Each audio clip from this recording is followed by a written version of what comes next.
we still managed to have a very good season, and it was very encouraging. Throughout the entire season for all the guys that did play. But when you look back at it from a overall standpoint, all the guys that are here that weren't allowed to play kind of started to play the what-if game a little bit. How challenging from a leadership standpoint, just to kind of, you don't know who's necessarily going to be there from week to week to kind of, I mean, it's probably a different test than all the other quarterbacks here have had, right? Yeah, absolutely. It was something that none of the players or the coaching staff had really experienced before, so it was something new to all of us, and it was definitely challenging as far as being a leader on the team, because we had to come together as a team, because there was so many of us that weren't there, so many of the kind of the voices, especially on defense, the leaders weren't there a lot.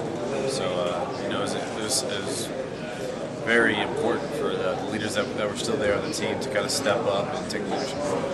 If you can kind of separate it out, though, for you individually, it's, I guess, a breakout year that you kind of assess it. Yeah, absolutely.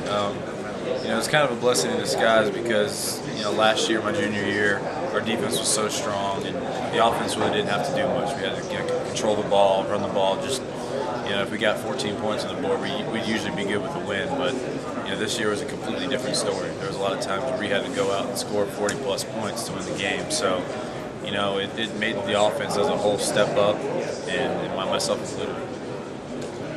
You've seen a lot of, obviously, your defense, but for people who haven't seen a lot of Robert Quinn, especially because he didn't play this year, what makes him such a good player? Why do you think he's an extremely special talent. He's got measurables that are gonna blow a lot of people away at the combine. I think he's gonna test extremely well, wow everybody with his athleticism, but his motor. Tennessee Titans head coach Mike in practice, podium in the games that I was playing with him, he's the guy that will never stop, and I think that's one of the things that's really going to shoot him up when people watch film on him and see what type of high motor he has. This time last year, would you have seen yourself, being part of the combine? Obviously, you hope for it. Yeah, I hope for it, but coming out of my junior season, didn't look very good. But that kind of just fueled me more to work harder in the off season going into my senior year and make it a good one. What do you think improved for you between junior year and senior year individually? Decision making. I think that was a big factor. Our whole offense really grew. We had a lot of young guys in my junior year, and everybody got another year under the belt. As far as offensive linemen, wide receivers, running backs, everybody got an extra year. We got some guys back from injury, and we were just more experienced, and we had more talent, throughout on the offense.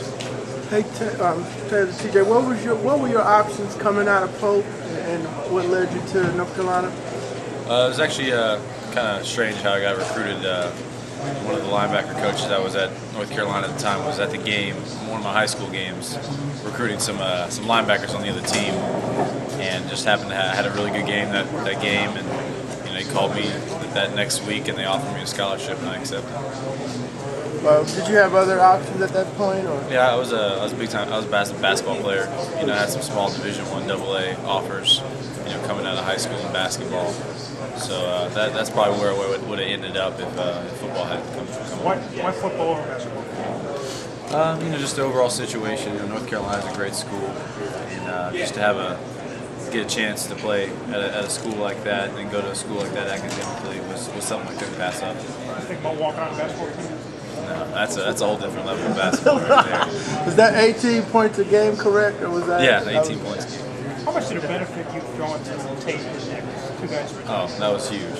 Especially as a young quarterback, I played my freshman year, and just to have some extreme talent at the wideout spot just helped me kind of grow as a player, and helped our offense go, because those guys are premier guys in the NFL right now. So to have those guys as a young quarterback, kind of growing up in college was huge for me, especially having Akeem. He was my go-to guy, and can't overthrow Brandon Tate, so wasn't much wrong I could do in my freshman year. So it won't be much of a step up. What was the next level? Yeah, having those two guys and Brooks Foster too was something huge for me early on. But hopefully I'll be having to make that transition. You talked a little bit about missing some of those big-time defenders this year. Do you think being able to come all the way back and win a bowl game at the end of this year shows NFL teams that you can play through adversity and still win games. Absolutely. You know, I'd challenge anybody to go look somewhere else for some worse adversity in a team and a program, because we had it from all angles as far as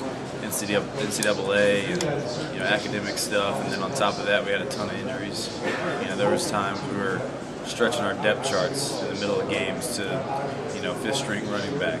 Coach Davis is looking on the sidelines asking if anybody can run down on kickoff. It got pretty hectic at some points, but I don't think any other team in the country went through what we did, and we still salvaged a very good season out of it. What was the low point of it?